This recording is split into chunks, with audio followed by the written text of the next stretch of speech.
Ilaria Bazzerla, veronese, prima donna consigliera della FIGC Veneto. Appassionata di calcio dai tempi del Grande Verona e con una solida formazione sociale, fa parte della squadra nazionale scelta dal presidente della LND, Giancarlo Abete, per valorizzare il ruolo educativo e sociale del calcio. Ed è proprio lei a raccontarci delle iniziative in programma per il 25 novembre, giornata internazionale contro la violenza sulle donne.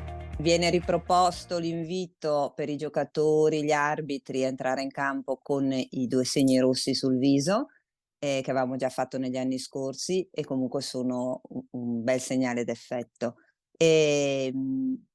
L'invito alle società di leggere un comunicato prima dell'inizio della partita e poi quest'anno l'area sociale della LND, che diciamo che è una delle gambe della LND, quella che ha voluto appunto il presidente Abete per promuovere tutte le attività che riguardano l'inclusione, appunto la lotta alla violenza,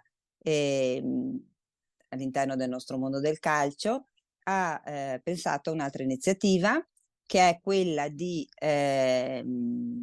promuovere questo cartoncino in cui c'è un QR code inquadrando il quale ci sono le indicazioni per dove rivolgersi in caso per le vittime insomma di violenze.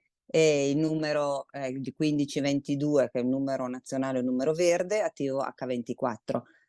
L'invito è per le società di stampare questo cartoncino, di apporlo nelle partite di questo weekend, quindi 25 e 26, su questo seggiolino, poi di lasciarlo questo messaggio qui. Il seggiolino rimarrà vuoto durante le partite a significare il posto che donne che sono state vittime di violenza non potranno mai più occupare. E quindi è un'iniziativa, diciamo, per diffondere l'informazione, perché quando poi si è in situazioni di difficoltà spesso non sappiamo a chi rivolgerci. E invece c'è questo numero verde che è bene diffondere il più possibile, metterlo a disposizione delle donne che appunto che hanno bisogno di aiuto. Eh, Lo possono fare non solo quando la violenza è conclamata, anzi è meglio prima, quando iniziano a sospettare, avere insomma a subire degli episodi di violenza anche diciamo non così distruttiva come quella che sappiamo dalle cronache in questo tempo. È stata una E settimana devastante per tutti noi, veramente, perché sì, sì, abbiamo dedicato a sì, Giulia un minuto di silenzio, ma avremmo voluto spaccare veramente con un sì, urlo. esatto. Ma- mm. Per noi minuto di silenzio invece sì, in tante sento anch'io che ci sono tante manifestazioni in cui dicono invece del silenzio facciamo rumore, giustissimo. Per noi nei campi del calcio che il rumore c'è, il silenzio diciamo che diventa il momento più forte perché appunto siamo abituati a sentire le urla dei giocatori, il fischietto dell'arbitro, i commenti dagli spalti, il silenzio invece diventa un momento di riflessione. Io cioè, secondo me farlo negli impianti sportivi è molto importante per 2 motivi. Il primo è perché ci rivolgiamo a ragazzi che hanno l'età, diciamo, dei ragazzi, in quest'ultimo episodio di Giovanile. cronaca, giovanile, sì.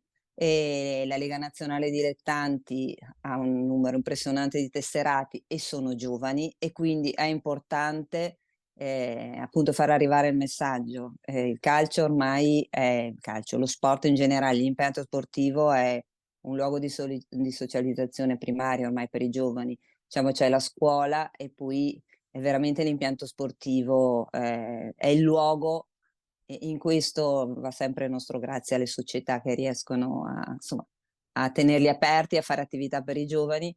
È il luogo in cui i giovani passano molto tempo e quindi speriamo insomma che seminando qualche segnale, dico, lo seminiamo per le donne appunto col numero verde, ma io penso che sia importante anche per i ragazzi, per gli uomini, che se solo hanno un barlume di razionalità quando iniziano a avere questi questi problemi di aggressività così, possano anche loro chiedere aiuto. Cioè, Perché non bisogna. ci sono persone competenti che possono dare loro una Certo, non anche bisogna aver paura di chiedere aiuto. Ecco, sia che vittime, ma dico anche per gli aguzzini in questo caso, comunque perché rimaniamo tutti attoniti, no, rispetto ma cosa è successo nel cervello di questi uomini, di queste persone che arrivano a far gesti così estremi. Qualcosa è successo e magari ci sono stati anche dei segnali prima, quindi secondo me è importante anche far arrivare un messaggio alla parte maschile, insomma, di dire: chiedete aiuto, se sentite nascere in voi appunto questo malessere e questa aggressività. Partendo anche dalla tua esperienza, tu sei una donna e con una carica dirigenziale importante in un ambiente maschile. Com'è stata Sì. la tua esperienza? Nel mondo del calcio, battute pesanti o gesti che mi han dato fastidio come donna, direi di no. Ecco, poi ripeto, la battuta magari ci sta, è vero che è un ambiente ancora tanto maschilista. Io son stata fortunata perché sono un comitato regionale veneto, ho dei colleghi meravigliosi e il presidente è molto sensibile alle iniziative sociali, ma anche cioè, è una persona molto gentile con gli uomini e con le donne. E quindi assolutamente no, devo dire che non ho avuto situazioni in cui mi sono sentita nel calcio, insomma, ecco, riferite all'attività nel calcio, assolutamente no. Ti abbiamo vista anche quando si è parlato di altri problemi che riguardano l'integrazione, quindi abbiamo visto insieme un film, Io Capitano. Ci sono state delle iniziative che credo possano aiutare veramente a costruire i giovani del domani. Io son stata fortunata perché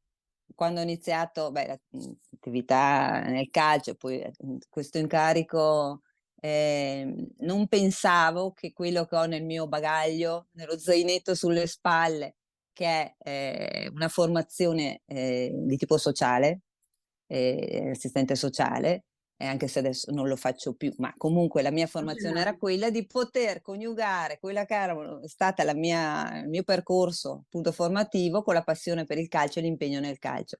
È arrivata questo incarico e sì, sono le cose belle della vita, no? Si chiudono dei cerchi e quindi insomma sì, io mi impegno tanto. Io domenica personalmente sarò in un impianto sportivo qui della provincia di Verona, in una comunità, è una frazione di un paese del lago, che ha avuto 2 anni fa c'è stato un femminicidio molto violento su una ragazza di 27 anni. E quindi, insomma, nella scelta di dove andare a dare testimonianza della vicinanza della LND, ho scelto questo e ho trovato, collaborazione assoluta da parte della società. Ecco, questo fa parte anche di una conoscenza del territorio che bisogna avere, che noi siamo chiamati ad avere. Ecco, poi ci sono adesso torno un attimo a questo fine settimana, oltre a queste iniziative, della LND, tante società si stanno muovendo anche autonomamente con iniziative, a corredo di rinforzo, diciamo. Questo cartoncino qualche società lo farà diventare uno striscione da tenere sempre sull'impianto sportivo. Alcune squadre abbiamo insomma avuto informazione, l'ha avuto il presidente, entreranno in campo accompagnate dalle sorelle, dalle fidanzate, dei giocatori, insomma quindi anche le donne entreranno proprio in campo, le compagne di vita, insomma affettive, quindi appunto anche sorelle così, comunque dei giocatori entrano in campo che sono cose secondo me veramente molto belle. Un'altra società, ha fatto un concorso, sta facendo un concorso di disegno, pittura, grafica, sul tema, verrà fatto che il disegno, l'opera, giudicata insomma migliore che vincerà questo concorso, verrà riprodotta sul muro d'ingresso all'impianto sportivo. Oltre all'input che può dare la LND, le società veramente stanno rispondendo tanto. È un tema molto sentito, molto sentito.